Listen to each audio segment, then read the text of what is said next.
Bienvenue. Devant moi se trouve un Infinix Note 60 Pro et aujourd'hui je vais vous montrer comment importer des contacts depuis votre carte SIM vers l'appareil.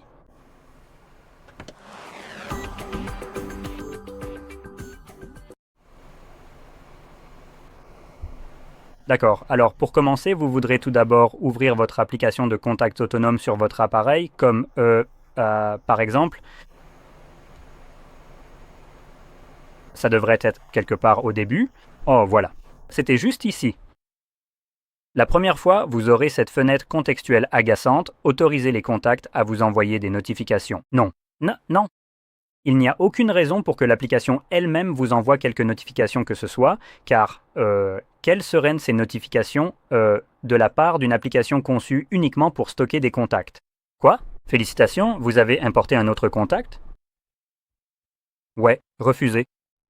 Quoi qu'il en soit, ensuite vous avez Google qui essaie de se mêler des affaires des gens sans qu'il n'y ait jamais consenti.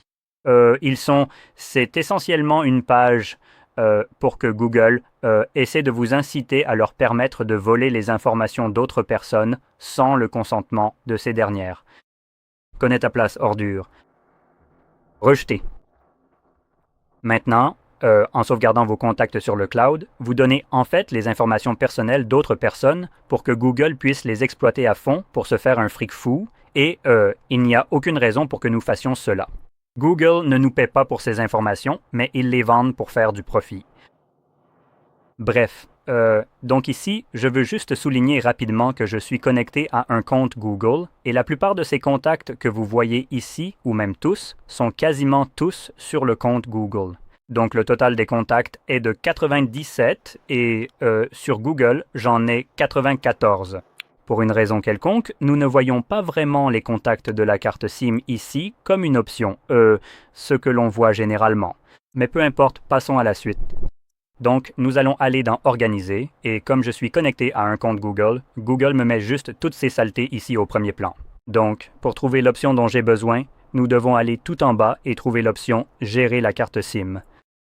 Et puis Google nous sort une autre connerie agaçante que je vais prendre un moment pour absolument démolir et démonter parce que je déteste ça. Donc cette fenêtre contextuelle ici semble assez innocente au premier abord.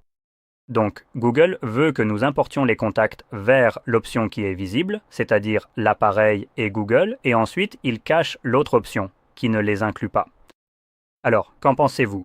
Combien d'espace prend cette autre option ici? On a environ les 3/4 de la page de libre pour que cette merde puisse être étendue. On pourrait espérer que ça prenne plus que ces 3/4 de page pour qu'elle soit cachée. Oh, wow, regardez-moi ça. Ça s'est étendu de genre 2 misérables millimètres. C'est tout? Mec, les partenaires de Satya Nadella doivent être très satisfaits avec seulement 2 millimètres s'il dit « j'en ai plus ». Bref, donc, toi, Google. Mais je veux aussi en rajouter là-dessus, juste pour que vous soyez bien au courant, parce que je ne serais pas en train de critiquer ça si c'était juste ça.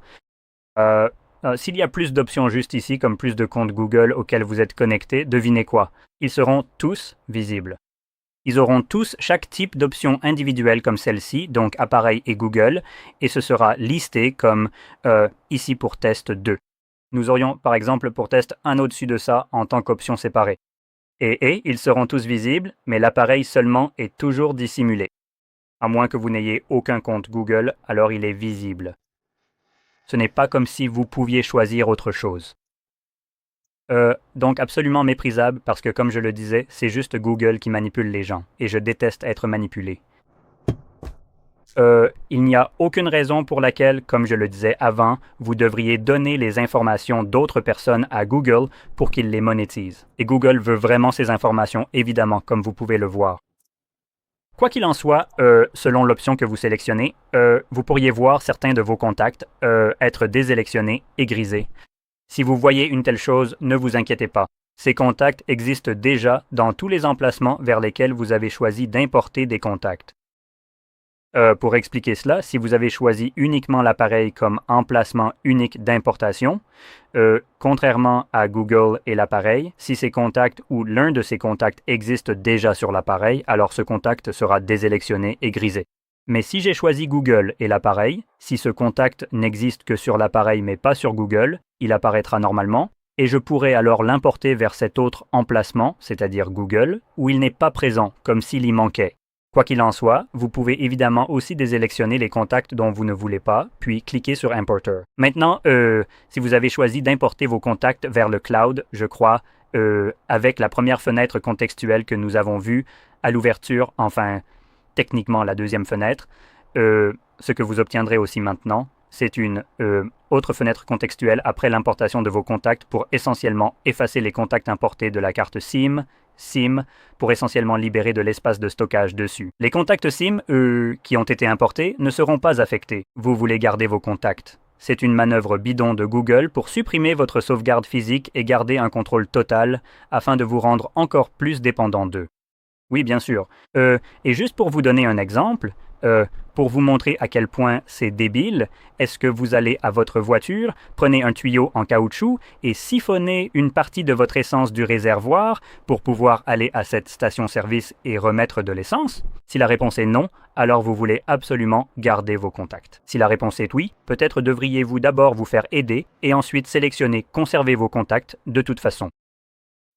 Donc, les contacts SIM dans le stockage là-dessus que Google veut effacer pour vous en douceur ne servent qu'à stocker des contacts et littéralement rien d'autre. Il n'y a aucune raison d'effacer ces contacts de là parce que ce n'est pas comme si vous pouviez y mettre autre chose que des contacts. C'est donc pour ça que vous voulez les garder. Et ils sont là si jamais quelque chose arrivait à votre téléphone, à votre connexion, à votre compte Google ou autre, n'est-ce pas? Vous pouvez toujours simplement retirer cette carte, la mettre dans un autre appareil et le tour est joué. Vous avez tous vos contacts qui étaient enregistrés sur votre carte, ce qui ne serait pas le cas si vous aviez choisi de les supprimer, les contacts que vous avez importés. Donc, de toute façon, à partir de là, nous pouvons retourner à nos contacts une fois que nous avons choisi de les garder et tout ça. Et ici, quand vous cliquez, vous devriez pouvoir voir tous vos contacts en cours d'importation. Je n'en ai importé que 2, donc vous pouvez voir maintenant que j'ai 2 contacts sur l'appareil. Je tiens également à souligner une chose. Vous pouvez voir que tous les contacts affichent toujours 97 contacts, donc cela n'a pas changé, même si j'ai techniquement ajouté 2 contacts supplémentaires. Maintenant, la raison à cela, c'est que le téléphone a déjà vu tous les contacts de la carte SIM, qui ne sont pas listés ici, comme je l'ai mentionné précédemment, et du compte Google, qui est listé juste ici. J'ai importé 2 contacts depuis la carte SIM. Le téléphone sait que les 2 contacts importés qui se trouvent actuellement sur l'appareil sont 2 des 3 contacts qui sont sur la carte SIM. Il n'en affiche donc qu'une copie, donc il ne m'affiche pas ceux qui proviennent d'une carte SIM. Il va maintenant m'afficher ceux qui sont sur le téléphone, tout en masquant ceux qui sont sur la carte SIM alors qu'ils y sont toujours. Et si nous allons dans l'appareil, vous pouvez voir juste ici, si je clique sur Modifier, cela me permettra en fait de le modifier depuis littéralement partout. Et voilà. Donc appareil, compte Google, dont il y en a 2 pour une raison quelconque.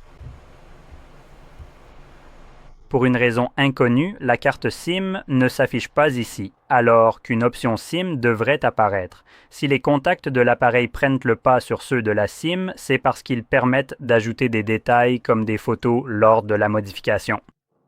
Ce sont les mêmes options si vous choisissez d'importer des contacts vers le cloud, c'est pourquoi j'étais si négatif à ce sujet. Vous pouvez donc ajouter des photos des personnes auxquelles appartiennent ces contacts. Vous pouvez ajouter un prénom, un nom de famille pour ce contact, des entreprises, plusieurs numéros, des étiquettes, des notes, des adresses e-mail, une date de naissance, l'adresse où vit cette personne.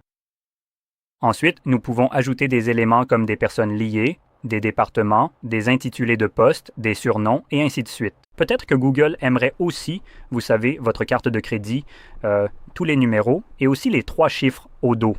Oh, attendez, ils les ont déjà. Désolé. Laissez tomber. Si vous utilisez Google Pay, ils ont déjà tout ça. Alors vous savez quoi? Peut-être que mon numéro de sécurité sociale serait la chose qu'ils voudraient probablement. C'est pourquoi je recommande de l'importer sur l'appareil lui-même, pas sur le cloud.